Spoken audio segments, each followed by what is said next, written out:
O Alexandre está colocando os dedos na tela nesse momento. Não é isso, Alexandre? Tá tendo um baile aí com o seu equipamento? Ô, Moacir, mil desculpas aos telespectadores, mas eu estava fazendo isso, estava colocando o Danta online, ao vivo e a cores. Bom dia, Dantas. Me ouve bem agora, Dantas, Paulo, tudo certinho aí? Eu estou ouvindo. O Alexandre, o Moacir comentou, reforçou essa preocupação que a gente está tendo em relação ao turismo de Foz do Iguaçu, porque ele motiva a economia da cidade das Três Fronteiras. E aí, quando a gente fala de turismo e fala de Três Fronteiras, nós lembramos da nossa integração aqui com os países vizinhos, né, que seguem com as portas de acesso, vamos dizer assim, fechadas. E ontem o governo brasileiro publicou no Diário Oficial a prorrogação por mais 30 dias do fechamento das fronteiras brasileiras para estrangeiros, né? O que tem uma implicação direta aqui para a nossa cidade. Quer dizer, até o dia 22 de junho, até o dia 22 do próximo mês, conforme esse decreto publicado ontem, seguem fechadas as pontes do Brasil e da Argentina, aqui na fronteira com Cidade Leste e Porto Iguaçu. É isso, Moacir. É essa informação que a gente precisava dar para o nosso ouvinte dessa manhã de sábado. Devolvo para você aí no estúdio. Exatamente, Paulinho. É uma situação bastante preocupante, porque, afinal de contas, o que acontece nesse momento, né? As pessoas desejam muito que a ponte se reabra, né? Tanto a ponte do Paraguai quanto a ponte da Argentina, mas o que acontece? Não há uma previsão e ontem veio, digamos assim, um balde de água fria em quem tinha essa expectativa que agora em junho, abrindo os atrativos de Foz do Iguaçu, pelo menos o Brasil se abrisse um pouco mais. Não. Mais 30 dias, até 22 de junho, as nossas as fronteiras brasileiras estão fechadas, ou seja, por mais que o Paraguai ou a Argentina quisesse abri-las, não poderia entrar no Brasil. Então fica uma situação muito difícil. Essa semana a gente teve inclusive uma manifestação por parte aqui das pessoas de Foz do Iguaçu, né, que nos davam a companhia sempre, né, e o pessoal fez aí uma manifestação, foi na Ponte da Amizade, conversou com todo mundo, mas não deu certo, né? Então ficou aí essa discussão e o presidente paraguaio está irredutível quanto a isso. Também diz que não há previsão de abrir a fronteira e principalmente, né, que a fronteira paraguaia, pelo menos, vai ser a última a ser aberta. Então, como dizia minha velha mãezinha, meu caro Paulo e meu caro Alexandre, é canja de galinha e muita paciência nesse momento, porque a gente precisa ter um pouco mais, né, de tranquilidade, e muitas pessoas nesse momento estão preocupadíssimas com a situação, mas por parte dos governos federais de Brasil, Paraguai e Argentina não há essa compreensão, esse entendimento. Volto com vocês aí diretamente aí da redação do H2 Foz, para justamente passar à frente o próximo assunto desta manhã. É isso mesmo, Moacir. Seu comentário foi bem pertinente, lembrando que a Argentina deverá prorrogar a sua quarentena, então isso significa possivelmente a vontade daquele país de manter a fronteira fechada por mais tempo. O governo paraguaio já tem afirmado que não pretende reabrir a ponte e as fronteiras tão rapidamente, e aí seguimos com essa questão que afeta a todos nós, moradores das Três Fronteiras aqui. Moacir, a gente já está com o nosso convidado a postos, o Dantas Duarte. Ele é geógrafo e faz um trabalho muito interessante aqui, desbravando os rios de Foz do Iguaçu. Esse trabalho tem várias frentes. O primeiro é mostrar para o morador de Foz do Iguaçu, que pouco conhece sobre a realidade dos rios, essa riqueza que nós temos aqui no ambiente urbano de Foz do Iguaçu. Mas esse trabalho envolve também educação ambiental, ações voluntárias de limpeza desses rios e principalmente denúncias sobre a situação que esse recurso hídrico aqui da nossa cidade está. Não podemos dizer que sejam cartões postais dos nossos rios, porque há muita poluição lançada nesses rios, lixo jogado nesses rios e nas suas encostas, e todo esse trabalho é retratado e reportado pelo projeto mantido aqui em Foz do Iguaçu pelo geógrafo Dantas Duarte. É com ele que a gente conversa não só sobre os rios, mas também sobre o impacto da urbanização sobre as bacias hidrográficas, seca, falta de água, esse fenômeno chamado Laninha, entre outras questões ambientais que fazem parte e dizem respeito à vida de toda a coletividade. Bom dia, Dantas. Seja bem-vindo ao nosso programa. O Dantas Duarte, ele é um geógrafo que tem feito expedições pelos rios de Foz do Iguaçu. O seu trabalho traz uma constatação que inquieta. O morador iguaçuense pouco conhece sobre os rios da cidade. Iniciativa sob sua coordenação envolve ações voluntárias de limpeza de rios, educação ambiental e denúncia, já que essa riqueza hídrica não é o que se pode chamar de um cartão postal da cidade. Há muita poluição e lixo nas encostas dos nossos rios. Para falar sobre tudo isso e também das condições, o impacto da urbanização sobre as bacias hidrográficas, seca, falta de água e esse fenômeno chamado Laninha, nós recebemos aqui o geógrafo Dantas Duarte para a última entrevista do nosso programa de hoje. Bom dia, Dantas Duarte, seja bem-vindo ao programa. Bom dia, Paulo, obrigado pelo espaço. Queria me desculpar, com o pessoal que está ouvindo pela falha que deu naquela hora, mas estamos aí. Estava aqui acompanhando o papo, da minha colega Valentina, ela que é também lá da Unila, do curso de Geografia. É muito legal o geógrafo estar se envolvendo com esse tipo de assunto, Foi muito legal esse papo falando sobre educação ambiental, até porque eu acredito muito na educação ambiental como um instrumento de mudança da sociedade, A mudança das nossas relações, desde quando a gente é pequeno até quando a gente vem a trabalhar, E a nossa relação com a sociedade, o descarte de lixo nos lugares impróprios. E isso tudo eu tenho constatado ao andar aqui em Foz do Iguaçu, que nem você falou, Eu tenho feito uma série de pesquisas com os rios aqui da cidade e eu tenho visto muito lixo, tenho visto falta de saneamento básico, tenho visto condições de vida insalubres das pessoas que moram em áreas que deveriam ser de preservações ambientais aqui na cidade. E o conjunto disso tudo, termina causando a poluição do rio. Mas a gente tem que pensar numa perspectiva de saber unir todas essas coisas que eu falei agora e tratar desse assunto, Então, uma política ambiental mais consistente, uma política habitacional que vai de encontro a essa política ambiental, a promoção de obras públicas, a promoção da educação ambiental como currículo na escola. Esses seriam alguns caminhos para que se supere essa situação de crise ambiental que a gente se encontra aqui em Foz do Iguaçu. A cidade é muito rica em água, eu queria destacar isso. Até agora eu mapeei 43 bacias hidrográficas, eu creio que no final eu vou ter mapeado pelo menos umas 60. Então, 60 bacias hidrográficas correspondem praticamente a 60 rios dentro do município de Foz do Iguaçu. E dos rios que estão na cidade, a gente conhece o Rio Boici, que é o principal, o Rio Almada, o Rio Monjolo, o Arroio Pé Feio, e por aí vai. Então, os rios que estão cruzando a malha urbana, eles sofrem muito com esse problema da poluição.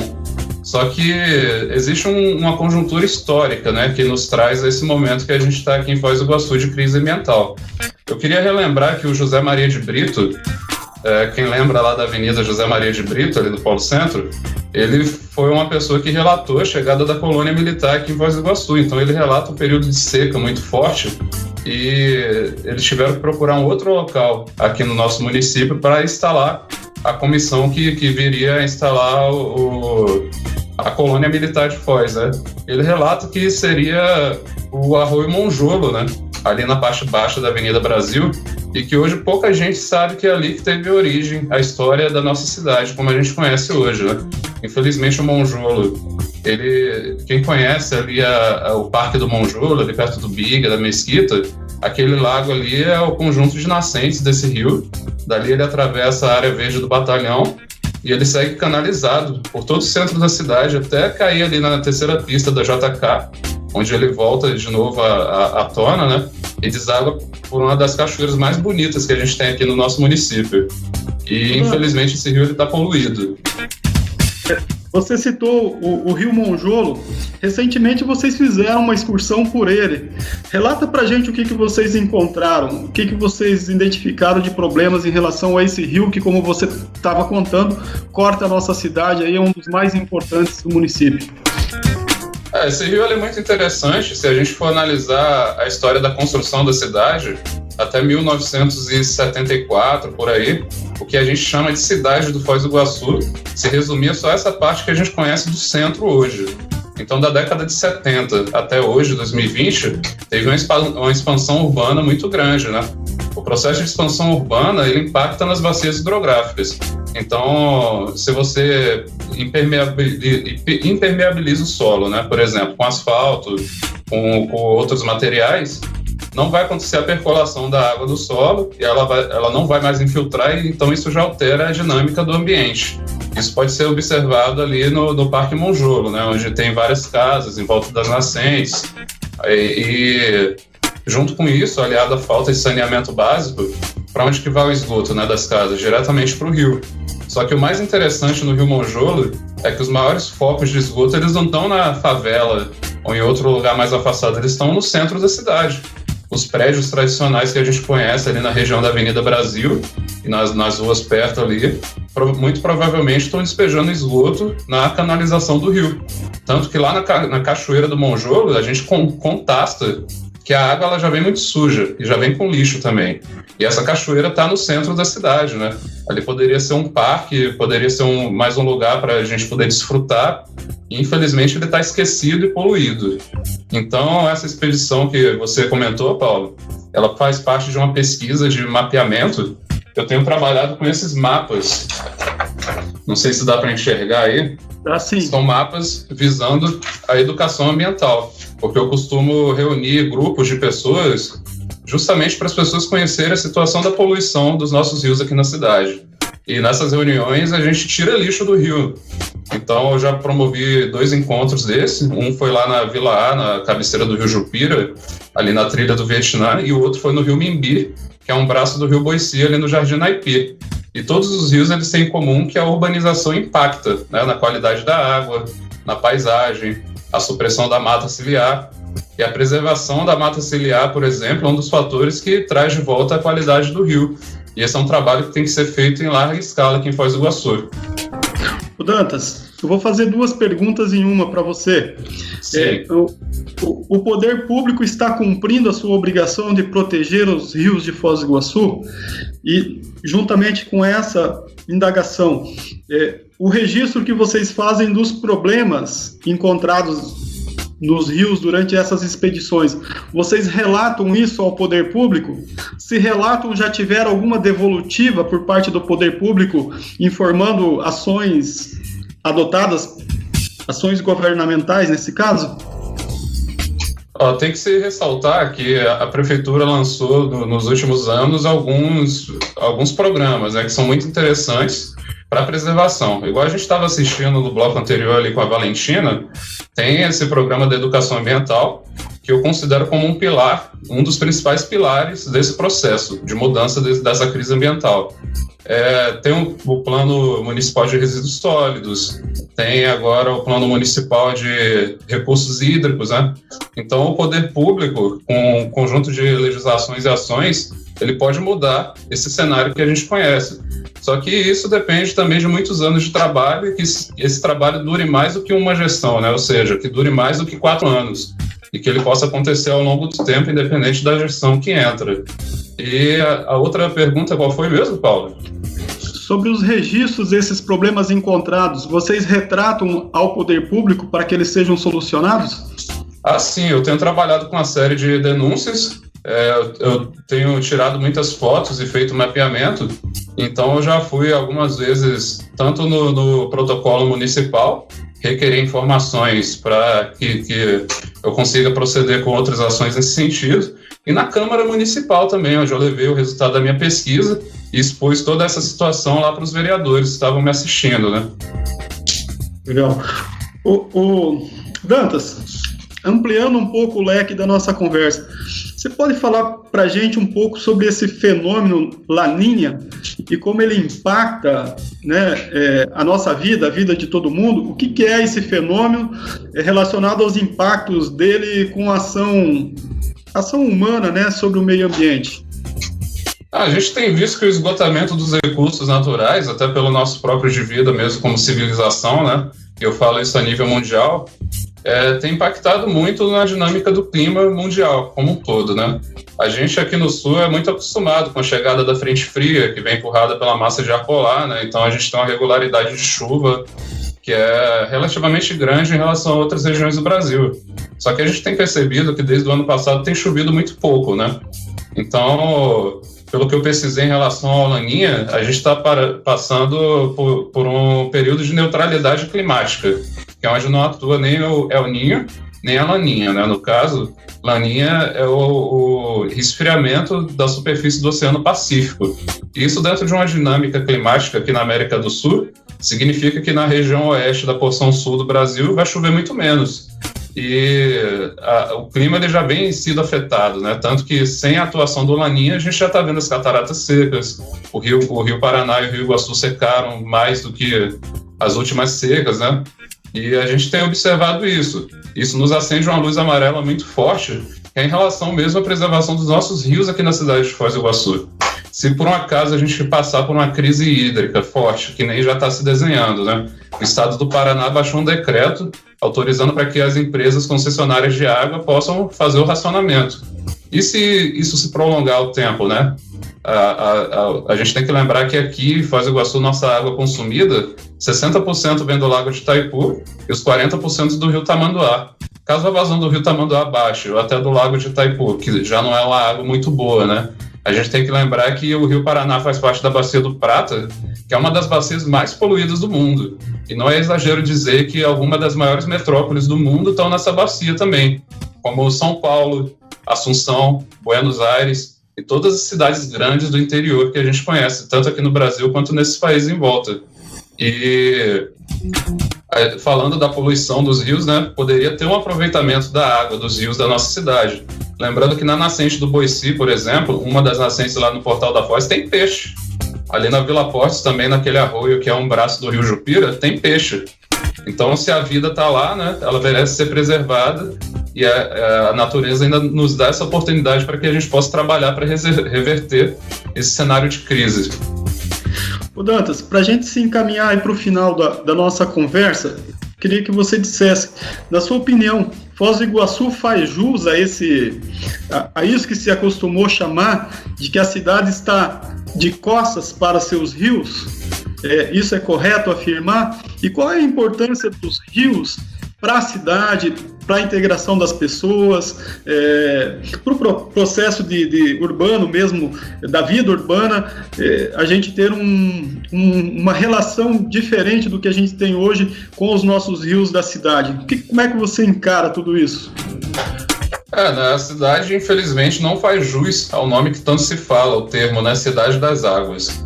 Se é a Cidade das Águas, por que a qualidade das águas dessa cidade são tão péssimas, né? As águas urbanas, principalmente. Então, a cidade virou literalmente as costas para o rio. Eu duvido muito que as pessoas que andam de ônibus pela República Argentina, por exemplo, quando passam ali em frente ao Hotel Nadai, elas sabem que ali começa a canalização do Rio Monjolo. Ou quando elas passam pelo estádio do ABC ali, elas sabem que ali passa o Rio Boici. Então não existe essa relação, por falta de estruturas que possibilitem a ida das pessoas nesses lugares. Por exemplo, o Parque Linear do Rio Boici, que foi anunciado, né?